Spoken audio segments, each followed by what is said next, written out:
واکنش رسمی دولت ایران همون بود که وزارت خارجه اعلام کرد در واقع حتما ما عمل متقابل انجام خواهیم داد در ارتباط با صدور ویزا برای اتباع آمریکایی که بخوان ایران بیان. از اتباع خودمون در سراسر دنیا از تمام ابزارهایی که در اختیار داریم حمایت خواهیم کرد. کار غیر قانونی، غیر انسانی و ضد حقوق بشری که انجام گرفته حتما در مجامع بین المللی علیه این کار موضع‌گیری خواهیم کرد و در واقع یک بار دیگه حقوق بشری که آمریکایی‌ها تعریف میکنن سعی میکنیم که این حقوق بشر حتما در دنیا در مجامع بین المللی مورد بازشکافی و مورد بررسی قرار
Der notwendige und auch entschiedene Kampf gegen den Terrorismus rechtfertigt in keiner Weise einen Generalverdacht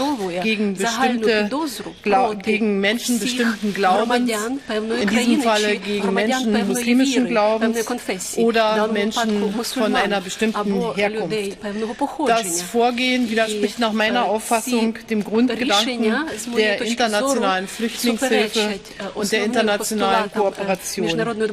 Das Bundeskanzleramt gemeinsam mit dem Auswärtigen Amt setzen alles daran, insbesondere für die betroffenen Doppelstaatler die rechtliche Lage zu klären und deren Interessen mit Nachdruck zu vertreten, das heißt Rechtssicherheit zu bekommen.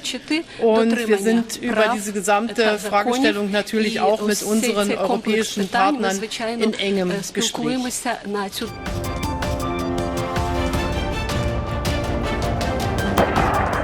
The sounds of war. Not real, but a live fire display. Still, it sends an unmistakable message.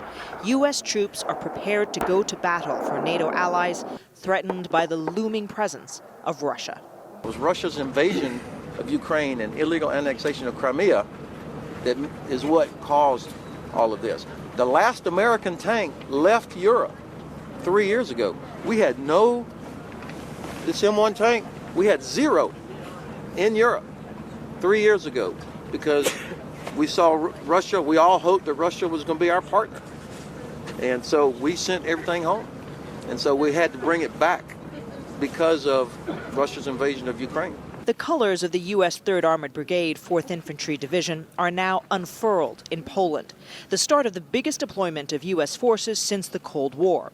Poland will be a coordinating base as U.S. and other NATO troops fan out across Eastern Europe. Poland's President, Andrzej Duda, welcomed the troops. God bless Poland, God bless America, God bless Polish and American soldiers. 80 tanks, more than 500 other armored vehicles, and 3,500 personnel. The Armored Brigade was first to roll out. Aviation will soon follow for a planned 9-month rotation. This live fire display just shows that the 3rd Armored Combat Team here is fully operational. But even as Poland's president and minister of defense walk through a display of armored vehicles, there are questions about the future of U.S. troops here.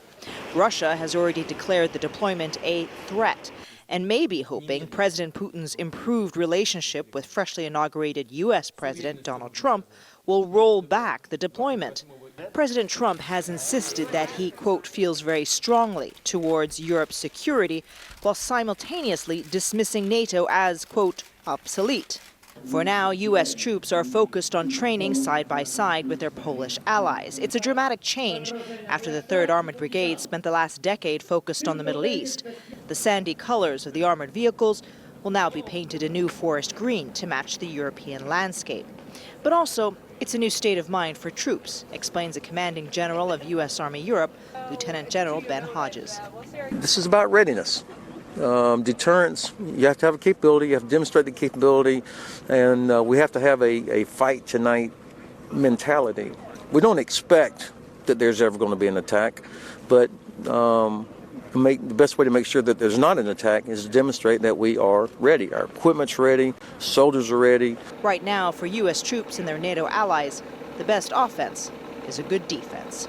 Latika Schubert, CNN, Jehane, Poland.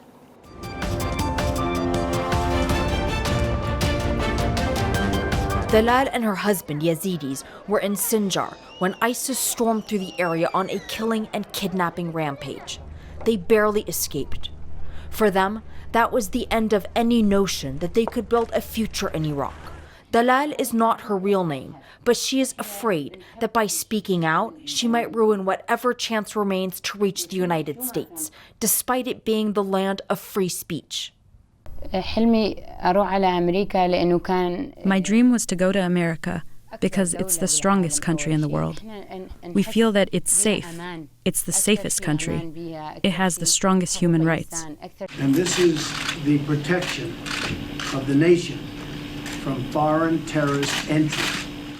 But with one signature, that vision of America shattered. Dalal says her husband worked as a translator for the U.S. military for years and applied for asylum under the special immigrant visa program. It was granted, and he arrived in America last summer. On Saturday, Dalal was on her way to finally reunite with him. I was about to get on the plane, and they called my name. I went and they said, "You can't board. You can't travel." I was shocked. I cried, "Why? Why me?" Dalal was given this document from Homeland Security at the airport that basically tells her how she can put in an inquiry and figure out why she was denied boarding, although that's pretty clear at this stage. What isn't clear is when she can apply again and what she's supposed to do next. So she and all the others are basically right now in a state of limbo. She is hardly on her own. The temporary travel ban on 7 Muslim-majority nations to the U.S. and the indefinite ban on Syrian refugees has left countless people reeling, wondering how it is that the new leader of the so-called free world can have so little compassion for their suffering. My brain isn't working. I'm in shock. If I think of something, I start to cry. I'm not crying because I am weak, but because I had small dreams. And I thought if I went to America, they would benefit from my small dreams. And I could make them come true there, and I could be safe. What's your message right now to President Trump? My message is that we don't hate President Trump. We don't hate anyone. We love the American people. Have mercy. We don't have mercy in our country. But mercy, even for those that have suffered the most, does not seem to be on Trump's America First agenda. Arwa Damon, CNN, Erbil, Iraq.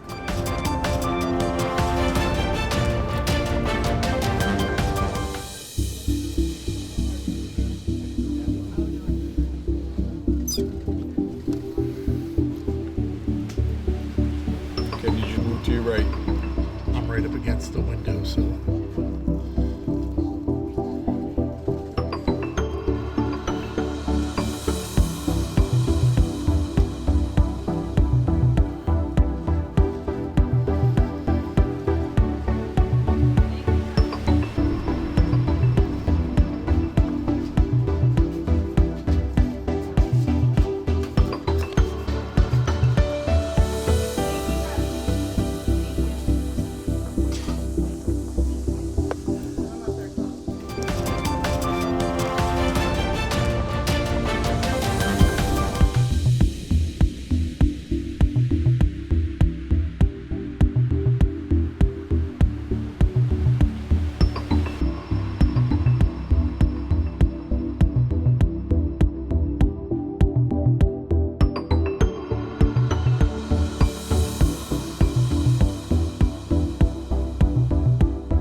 النهارده داليا فريفر عملت 43 بيرسون في 12 ساعة. داليا, you are officially amazing.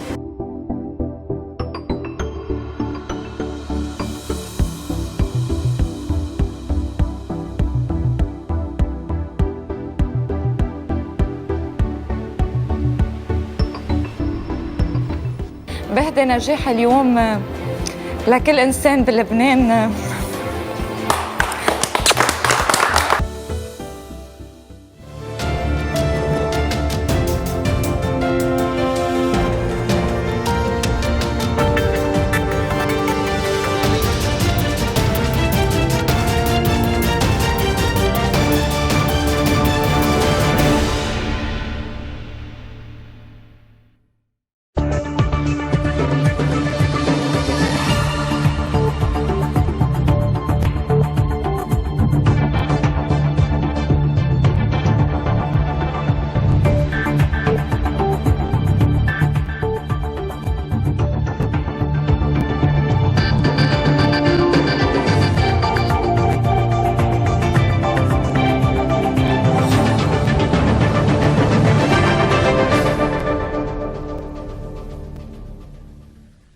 حال که روند پذیرش پناهجویان سوری از سوی امریکا به حالت تعلیق درآمده، ترکیه اعلام آمادگی کرده تا به گفته مقامات این کشور به آوارگان سوری حق شهروندی اعطا کند. البته به نظر میرسد دولت ترکیه قصد دارد با تعریف شرایطی تنها افرادی که در زمینهای شغلی صاحب تخصص هستند را با اعطای حق شهروندی جذب کند. صفحات و تیتر روزنامه ها اغلب به موضوع قانون محدودیت و منع ورود شهروندان 7 کشور مسلمان به امریکا اختصاص دارد. روز دوشنبه سفارت امریکا در آنکارا هم به شهروندان این 7 کشور اعلام کرد که بر اساس فرمان جدید ریاست جمهوری فعلا صدور ویزا به حالت تعلیق درآمده. اما در حالی که ترکیه از جذب پناهجویان سوری سخن میگوید، روز گذشته الگین آلتای نماینده حزب جمهوری خلق در پارلمان ترکیه به شدت از سیاست سکوت دولت ترکیه در قبال فرامین ترامپ انتقاد کرد. همزمان کمال کلیچداروغلو رهبر حزب جمهوری خلق هم از سکوت اردوغان در این زمینه انتقاد کرده و میپرسد چرا اردوغان که مدعی دفاع از مسلمانان است اکنون سکوت کرده.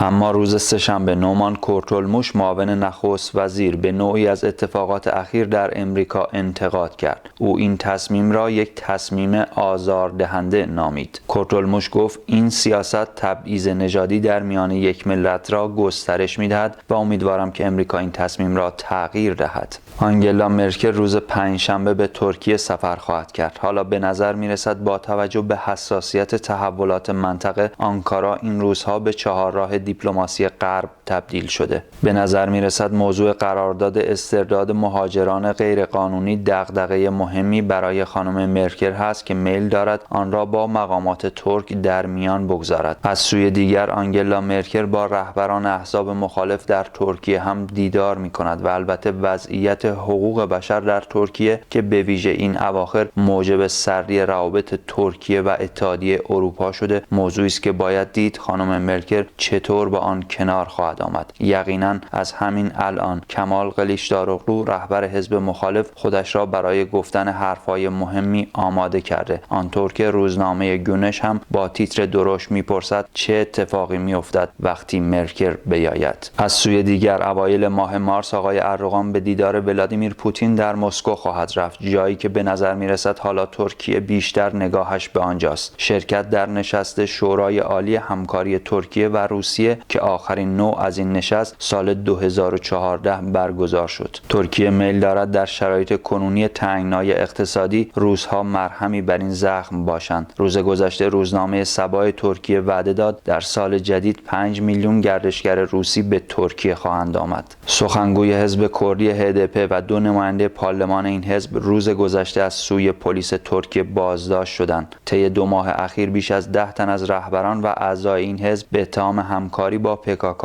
بازداشت شدند. آزمایش موشکی ایران در رسانه‌های ترکیه بازتاب گسترده داشته. شبکه دولتی ترکیه به نقل از رسانه‌های بین‌المللی میگوید شورای امنیت سازمان ملل متحد به درخواست امریکا برای بررسی این موضوع تشکیل جلسه می‌دهد. و اما روزنامه ترکیه در واکنش به خبر سکته مغزی بشار اسد سراغ اسد را میگیرد و مینویسد اسد کجاست؟ در بیمارستان بستری شده، فلج مغزی شده یا فوت شده؟ این روزنامه مینویسد دمشق تکذیب کرده اما اسد دیده نمی شود.